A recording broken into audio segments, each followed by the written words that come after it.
Assalamualaikum warahmatullahi wabarakatuh. Salam sejahtera untuk semua. Semoga semuanya senantiasa dalam kondisi sehat, juga senantiasa dalam semangat yang meningkat untuk tetap kuliah daring. Hari ini kita akan membahas upaya meningkatkan kualitas tenaga kerja. Melanjutkan materi sebelumnya, namun kalian harus tetap ingat apa itu kerja dan kinerja. Kualitas tenaga kerja itu harus dilakukan di beberapa negara. Di setiap negara, salah satunya Indonesia, masih sangat memerlukan untuk tenaga kerjanya di-upgrade. Kita semua bisa tahu bahwa saat ini kita sudah memasuki kondisi ekonomi global di era globalisasi, di mana kita juga bersaing dengan tenaga-tenaga kerja asing. Sebenarnya ada sisi positifnya dengan adanya tenaga kerja asing. Di antaranya kita bisa belajar dari keahlian mereka. Namun, daya saing kita tidak boleh berkurang karena ini bisa berakibat sebaliknya. Maka sangat penting meningkatkan kualitas tenaga kerja. Nah, peningkatan kualitas tenaga kerja dapat dilakukan beberapa jalur. Di antaranya, 1. Jalur formal, yaitu seperti sekolah umum, sekolah kejuruan dan kursus-kursus tertentu. Yaitu di jalur formal itu untuk mendapatkan pengetahuan, juga untuk mendapatkan keahlian tertentu. Kemudian yang kedua adalah jalur non formal. Ini diantaranya seperti latihan kerja, magang, dan juga meningkatkan kualitas mental dan spiritual. Jika pada latihan kerja itu, untuk melatih tenaga kerja memerlukan keahlian dan memiliki keterampilan di bidang tertentu. Jadi di latihan kerja ini, Departemen Tenaga Kerja sudah mendirikan balai latihan kerja di setiap daerah tingkat 2. Seharusnya idealnya seperti itu. Kemudian magang ini untuk mempersiapkan calon tenaga kerja agar memiliki pengetahuan di bidang yang akan diperlukan oleh sektor pekerjaan, yang mana latihan kerja tenaga ini dilakukan langsung di tempat kerja yang umumnya diselenggarakan oleh lembaga pendidikan yang bekerja sama dengan perusahaan-perusahaan yang dianggap tepat untuk tempat latihan kerja. Nah, berikutnya, meningkatkan kualitas mental dan spiritual ini sangat diperlukan.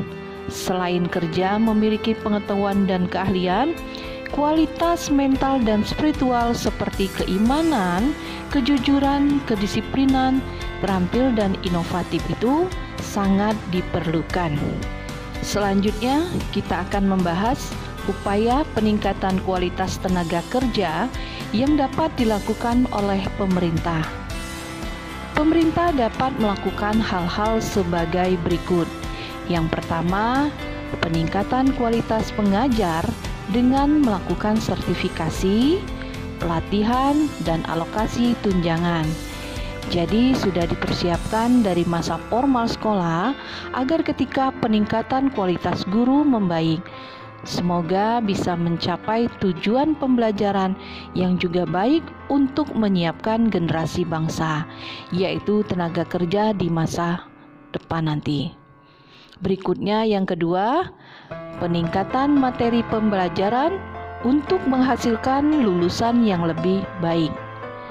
Yang ketiga, pemanfaatan media belajar yang lebih inovatif agar penyampaian materi lebih mudah dimengerti dan dipahami.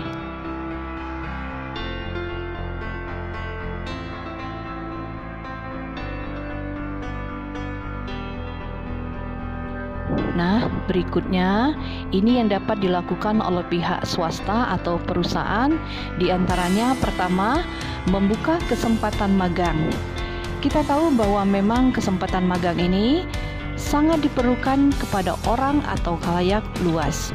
Selain itu, dengan bekerja sama dengan lembaga pendidikan dan menjadikan perusahaan sebuah tempat latihan yang dapat menciptakan tenaga kerja yang siap pada waktunya.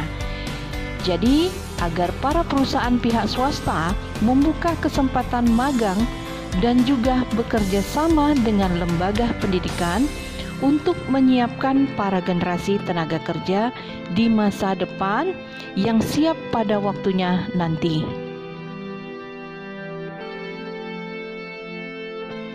Berikutnya adalah pihak swasta dapat melakukan peningkatan pemberian gizi dan kualitas kesehatan. Jika tenaga kerjanya terpenuhi gizi dan kesehatannya terjaga, maka akan sangat mungkin mereka bisa bekerja dengan lebih produktif. Kemudian, memperbanyak seminar dan workshop yang berkaitan dengan pekerjaan.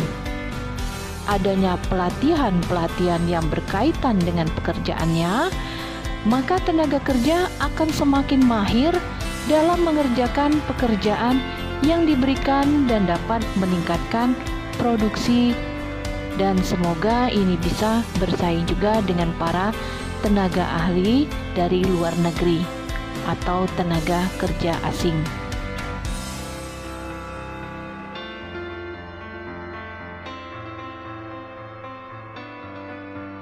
Sekian dari penjelasan Ibu. Semoga kalian bisa memahaminya dan juga Allah Subhanahu wa Ta'ala memampukan untuk mengamalkan. Mohon maaf jika ada kata yang salah. Tetap semangat dalam beraktivitas dan jaga selalu kesehatan kalian. Jika ada yang ingin ditanyakan, silakan chat di WA Ibu. Akhir kata, alhamdulillahirobbilalamin. Assalamualaikum warahmatullahi wabarakatuh.